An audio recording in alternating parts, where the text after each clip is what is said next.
Welcome back to Brian's Things Are Cool Halloween. Last year we took a look at the 1998 DCOM Halloweentown.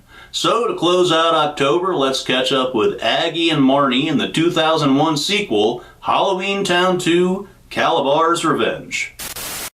Tonight, your favorite witches are back, and so is the Wrath of Kalabar. Someone has to take my place as head of the Cromwell line. And he's sent a new warlock to make trouble in Halloweentown. Can Marnie and the Cromwell witches stop him? Now he's gonna turn the humans into creatures. That's not normal. Kimberly J. Brown and Debbie Reynolds star in a Disney Channel original movie. We are out here! Halloweentown 2, KALABAR'S Revenge. Tonight at 8/7 Central on Disney Channel. Halloweentown 2, KALABAR'S Revenge aired on the Disney Channel on October 12, 2001. And most of the cast from the first are back, including Debbie Reynolds as Aggie. This time around, Mary Lambert takes the director's chair. Her background was in directing music videos from MTV's glory days, like Madonna's Like a Virgin and Nasty by Janet Jackson. But she had some legitimate horror titles under her belt, including the first two Pet Sematary movies. Sometimes that is better. After a brief recap of the first film, we catch up with Marnie and her family as they're throwing a big Halloween party at their house for mortals. As a direct sequel, not set long after the first film, there must have been a hell of a growth spurt among the kids. Marnie is now a teenager, and when a new boy named Cal shows up at the party, hormones get the best of her and she agrees to show him around the house. This turns out to be a bad plan when he swipes Grandma Aggie's spellbook while Marnie is showing him her hidden room. Cal abruptly leaves the party, and soon Aggie starts experiencing issues with her magic. Not an issue she's run across before. She and Marnie travel to Halloweentown to investigate. When they get there, they find that Halloweentown is in worse shape than Aggie imagined. The whole town is turned black and white, with only a few items here and there showing any color, as desaturated as it may be. Even worse, the residents have followed suit, being turned from their normal ghouls and goblin selves to dismal, boring, monotone people. For beings that exist to be spooky, macabre, and bizarre, the changes are clearly killing them inside. It reminded me of the family's reaction when the baby turns normal in Addams Family Values. I know it is wet, and the sun is not sunny, but we can have lots of good fun. It is funny.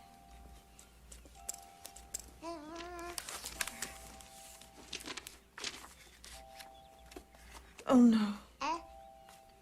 He lives. Aggie recognizes this as the Gray Spell and calls Marnie's brother and sister Dylan and Sophie back in the mortal dimension to ask them to get her spellbook. When they say the book is nowhere to be found, Marnie realizes it was stolen by Cal. Cal turns out to be a warlock and the son of Kalabar, the villain from the first film. So this movie isn't so much Kalabar's revenge as much as it is Kalabar Jr.'s revenge. Cal is played by Daniel Koontz, who had no romantic interest in his co-star Kimberly J. Brown at the time, but in 2016 they reconnected and have been married since 2024. You know, this is not the way to talk me into a date. This is more than a date. This is our future together. I'm in control of my own future, and it doesn't include you. Well, how about that?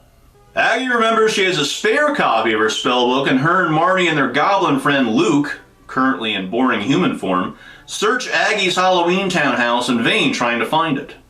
Luke is played by Philip Van Dyke, who is the second voice actor to play Arnold on Nickelodeon's Hey Arnold.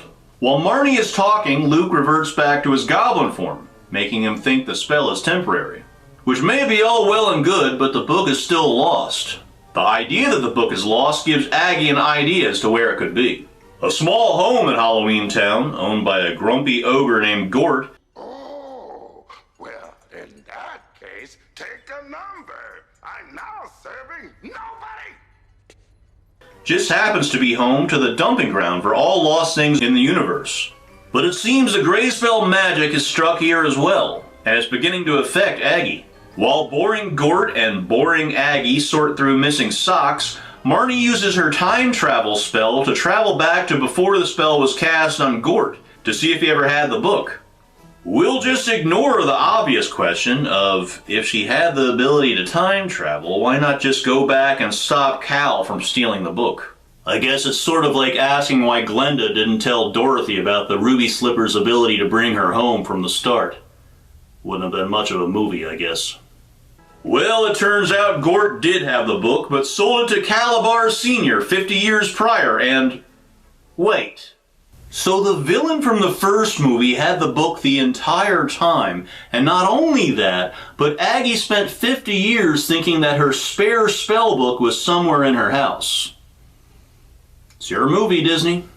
By figuring out just what she said back at Aggie's house that turned Luke back to normal, Marnie is able to figure out a counterspell to the Gray spell. But they may be too late as it's past midnight. The portal between the two worlds is closing, and Cal is in our dimension turning mortals at a costume party into actual versions of the costumes they're wearing. I feel sorry for this guy then. With the portal closed, will Cal win? What about residents of Halloweentown?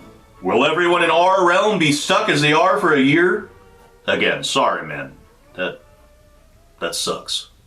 It had been a while since I saw Halloweentown 2 KALABAR'S Revenge, and honestly I kind of put this review off because I thought it was the weakest in the series. I was pleasantly surprised. The effects really stood out to me this time. Not just the creature makeup, which is fantastic, but I actually really like the boring Grayspell version of Halloweentown. It actually looked creepier than it does when it's normal Halloweentown. Though when it does turn back, we see some familiar reused costumes. So the Sanderson sisters have been in Halloweentown this whole time. Huh. It's also worth mentioning that Gort seems to be wearing Baby Adams' overalls from Honey, I Blew Up the Kid. Now I just want to see Gort wreaking havoc in Las Vegas. The kids have grown as actors, and they all turn in stronger performances than in the first one, even Sophie. One issue that stood out to me this time is that it seems like they wrote themselves into a corner at times and needed quick fixes. This is especially true in the film's climax. But while the writing can be a little clunky here and there there aren't as many locations as the first film, on second viewing I do see it as a step up from the original. The effects are much better, and the idea of Halloween creatures turning normal is interesting. In fact, I kind of want to see more of that, and how it really affected them. Like with the first one though, you can chalk that up to TV movie time and budget restraints. I am happy I revisited it. The average adult might not get much out of it, but there's a lot to like. It's an imaginative follow-up, the characters seem to have grown naturally, and the Halloween imagery will fill you with fright. Alex? Are you alright? Oh, that's not normal. Thank you for watching. I hope you enjoyed my look at Halloweentown 2 KALABAR'S Revenge. If you'd like to be kept up to date as to when I release a new video, go ahead, hit that subscribe button. And if you really want to be notified, hit that bell as well. I'm Brian. I'll see you next time, and have a happy Halloween.